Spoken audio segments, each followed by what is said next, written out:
Hello students, welcome to Shiny Max. 9ஆம் வகுப்பு எடுத்துக்காட்டு 7.6 பார்க்கலாம். 5 சென்டிமீட்டர் பக்க அளவு கொண்ட கனசதுரத்தின் மொத்த பரப்பு மற்றும் பக்க பரப்பை காண்க. இப்போ நம்ம கனசதுரத்தோட மொத்த பரப்பையும் பக்க பரப்பையும் கண்டுபிடிக்கணும். சரிங்களா? ஃபர்ஸ்ட் கனசதுரத்தோட மொத்த பரப்பு கண்டுபிடிக்கலாம். அதுக்கு முதல்ல ஃபார்முலாவை எழுதிக்கலாம்.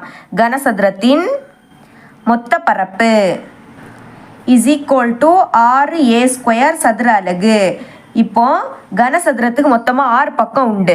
இங்க மொத்த பரப்பு அப்படின்னு கேட்டிருக்கனால அந்த 6 பக்கத்தையும் எழுதிக்கணும். அதனாலதான் இங்க 6ன்னு எழுதியிருக்கோம். இனி மதிப்பை பிரதியிடலாம். 6 இன்டூ ஏ. ஏயோட மதிப்பு என்னது?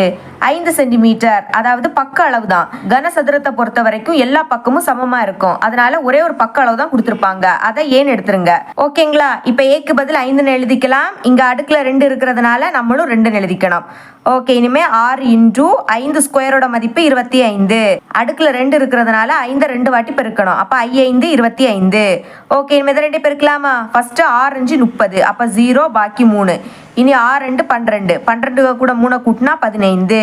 நம்மளுக்கு 150ன்னு கிடைக்குது. அலகு எழுதலாம். சதுர அலகு. அப்ப சதுர அலகு. நம்மளுக்கு கொஸ்டின்ல சென்டிமீட்டர்ல கொடுத்துருக்காங்க. அப்ப நம்மளும் சென்டிமீட்டர்ல எழுதிக்கணும். சரிங்களா?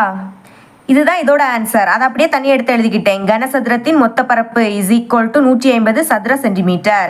இனிமே கனசதுரத்தோட பக்க பரப்பை கண்டுபிடிக்கலாம். அதுக்கு ஃபார்முலாவை எழுதிக்கலாம். கனசதுரத்தின் பக்க பரப்பு இஸ் ஈக்குவல் டு 4a² சதுர அலகு.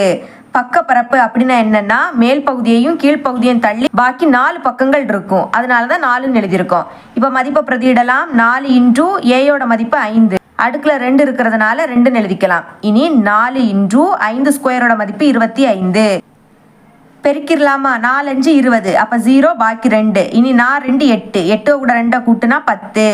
இனி அலகு எழுதணும். சதுர அலகு. நம்மளுக்கு அலகு வந்து சென்டிமீட்டர்ல கொடுத்துருக்கனால நம்மளும் சென்டிமீட்டர்ல எழுதிக்கலாம். இதுதான் இதோட ஆன்சர். அதை அப்படியே தனியா எடுத்து எழுதிக்கிட்டேன். இவ்வளவுதான் இந்த சம். இது உங்களுக்கு கிளியரா அண்டர்ஸ்டாண்ட் ஆயிருக்கும் நம்புறேன். தேங்க்ஸ் ஃபார் வாட்சிங்.